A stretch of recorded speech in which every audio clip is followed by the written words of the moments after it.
Salam Ata Vatan TV kanalının mehriban müştaqlary. Hormatly tamaşaçylarymyz, Ata Vatan TV'de saylanan habarlar. Habarymyzyň şu günkü sanyna. Arkadaq şäherinde durnukly ösüş boýunça ministrler forumy geçirildi. Kolumbiya Türkmenistany täze ilçe belledi. Aşgabatda Merkezi Aziýanyň kärdeşleri arkadaşlyklarynyň ýoglaşlarynyň duşuşy geçirildi. Ulaq we logistika boýunça Türkmen-Qırgyz bilelikdäki toporunyň ilkinji mejlisi geçirildi.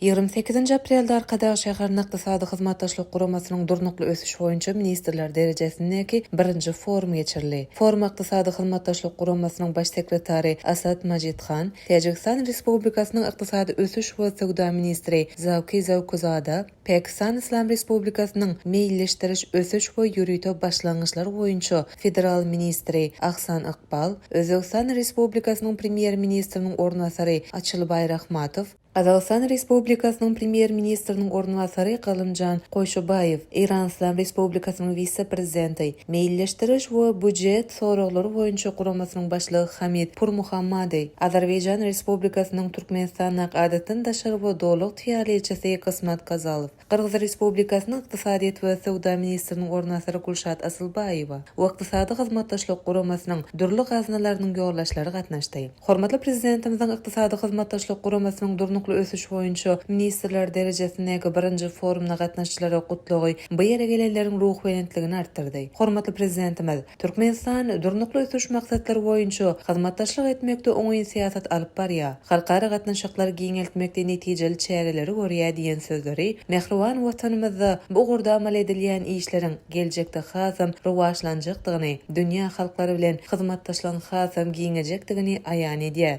Halkara paragatçylyk we nanşmak ýylynyň tarihi wakalarynyň üstüne ýetiren forumda Birleşen Milletler Guramasynyň baş assambleýasy tarapyndan kabul edilen 2030-njy ýyla çäne döwür üçin durnukly ösüş ulgamyna gün tertibiniň ýurdumyzyň durmuş ykdysady ösüşiniň strategiýasy bolup durýanyny barada pikir alşmalary boldy. Ykdysady hyzmatdaşlyk guramasynyň durnukly ösüş boýunça ministrler derejesindäki birinji forumy bölümçelerde dowam etdi.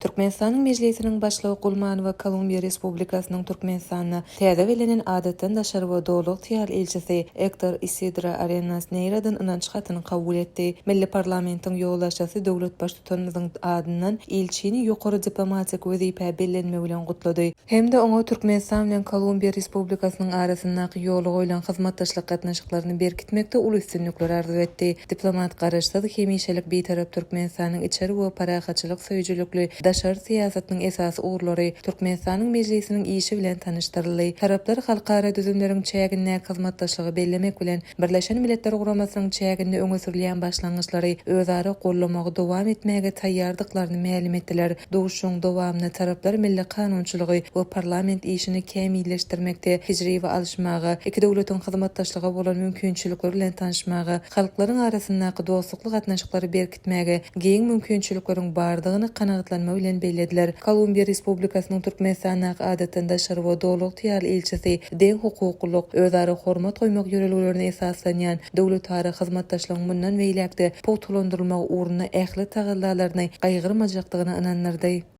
28 aprel Aşgabatda Merkezi Aziýa ýurtlarynyň kärdeşleri arkadaşlyklarynyň ýoglaşlarynyň duşuşy geçirildi. Ol Türkmenistanyň hemişelik beýtaraplygynyň 30 ýyllygyna hemde Türkmenistanyň kärdeşleri arkadaşlyklarynyň milli merkeziniň döredilmeginiň 30 ýyllygyna bagyşlandy. Duşuşy Türkmenistanyň kärdeşleri arkadaşlyklarynyň milli merkezi bilen halkara zähmet guramasynyň zähmetkeşleriň işleri boýunça edarasy bilelikde gurady. Onuň maksady Türkmenistanyň hökümeti bilen halkara zähmet guramasynyň hyzmatdaşlygyny hassa giňeltmekden ibaret. Paýtagtymyzda Açavel mehmanhanasynyň mejlisleri zalyna bolan duşuşy ýurdumyzyň kärdeşleri arkadaşlyklarynyň hünärmellerinden başga-da goňşy döwletlerden gelen mehmanlaryň bir näçesi gatnaşdy.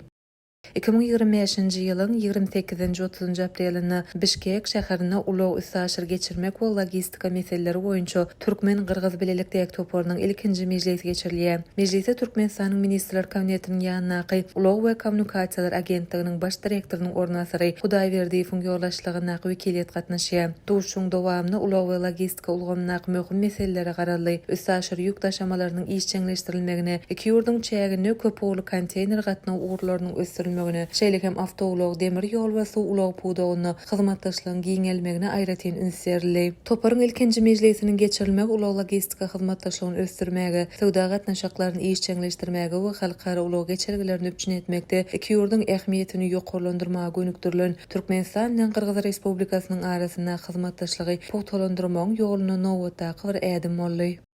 Ine mehriban müştaglar Atawatan TV'de saylanan habarlar gepleşigimizden şuňky sanyna sizi ýetirmek isleýän habarlarymyz şolardan ibaret. Gepleşigimizden indik sanyna görüşýänçek hoşda bolyň.